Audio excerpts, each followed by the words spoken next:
आपण म्हटलं की शिवसेनेमध्ये आपण काम केलं. खरं तर मोहोळ तालुका किंवा पंढरपूर ग्रामीण भागामध्ये वेगवेगळे सामाजिकमध्ये आपण भर उन्हाळ्यात मोहोळ तालुक्याचे तहान भागवली असा पण उपक्रम आपण केला. या सर्व उपक्रम असतील किंवा मोहोळ तालुक्यातील जनता आपल्याला कायमस्वरूपी सामाजिक उपक्रमाच्या माध्यमातून सर्वसामान्यांच्या पडला आहे समाजामध्ये. कसं आहे की मी स्वतः अत्यंत गरिबीतनं आलेला एक कार्यकर्ता आहे. गरिबी काय असते याची जाण मला आहे.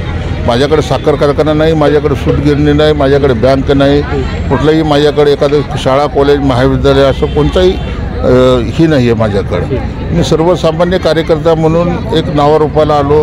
काम करत असताना अनेक संकटात सामना देत गेल्या 34 वर्षामध्ये एक सामाजिक काम उभं केलं. जो येईल त्याला मदत करणं ही माझी पहिल्यापासूनची भूमिका होती. असेल तरी द्यायचं, नसेल तरी कुणाकडनं तर मागून द्यायचं हा माझा स्वभाव होता. परंतु पंढरपूरच्या पांडुरंगाच्या आशीर्वादानं, आदरणीय मुख्यमंत्री एकनाथजी शिंदे साहेबांच्या आशीर्वादानं मी आज माझं बरंचसं काय व्यवस्थित असल्याकारणानं मागल त्याला रस्ता, मागल त्याला पाणी, आरोग्यविषयक कोण जरी ग्रामीण भागातून आलं तर त्याला अर्थसहाय्य करणं आणि अशा कुठल्याही जिथं कमी आहे तिथं राजू खरे हजर आहे अशा पद्धतीचं काम या मोहोळ मतदारसंघात चालू केलं. मोहोळ मतदारसंघ हा गेली 50 वर्षे दादागिरी, दडपशाही, तानाशाही, अनगरकरांच्या तानाशाहीसमोर हा अत्यंत भरभटलेला आहे. आणि कुठंही मोहोळ तालुक्याचा विकास झाला नाही. मोहोळ तालुक्यात कुठं इंजिनिअरिंग कॉलेज नाही, कुठलं मोहोळ तालुक्यात हॉस्पिटल नाही आहे सर्वसामान्य माणसाला इलाज करण्यासाठी. असं एक भयानक विदारक चित्र या मोहोळ तालुक्याचं आहे. आणि पंढरपूरची 17 गावं, मोहोळची काय 190-95 गावं, मोहोळ शहर आपल्याला माहितीसाठी सांगतो की मोहोळ शहर हे नॅशनल हायवेच्या 9 नंबरवरचं असणारं शहर. परंतु 15-20 दिवस मोहोळला पाणी प्यायला नव्हतं. 65,000 लोकवस्ती असणारं हे शहर आज पाण्यापासून वंचित होतं आणि 8-10 दिवस पाणी लोकांना विकत घ्यावं लागत होतं. अशी भयानक परिस्थिती जी निर्माण झाली त्याला कारण होतं अनगरकरचं दडपशाही, दादागिरीचं राजकारण.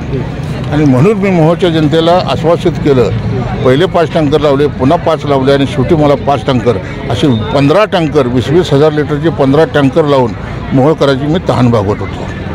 पंढरपूरच्या विठुरायाला राजू खरे यांनी काय साकडं घातलं? मी पंढरपूरच्या विठुरायाला एवढं साकडं घातलं की 2024ची विधानसभेची निवडणूक मी मोहोळ मतदारसंघातून लढतो आहे. आणि गेली 50 वर्षे मोहोळ मतदारसंघामध्ये असणारी दादागिरी, दडपशाही, तानाशाही आणि लोकांच्या आया बहिणी सुरक्षित राहावं आणि अनगरकरांच्या दादागिरीतून हा तालुका रिकामा मुक्त व्हावा म्हणून पांडुरंगांना येत्या निवडणुकीत माझ्या विजयाला आशीर्वाद द्यावा असं मागणं मी पांडुरंगाकडे मागितलं.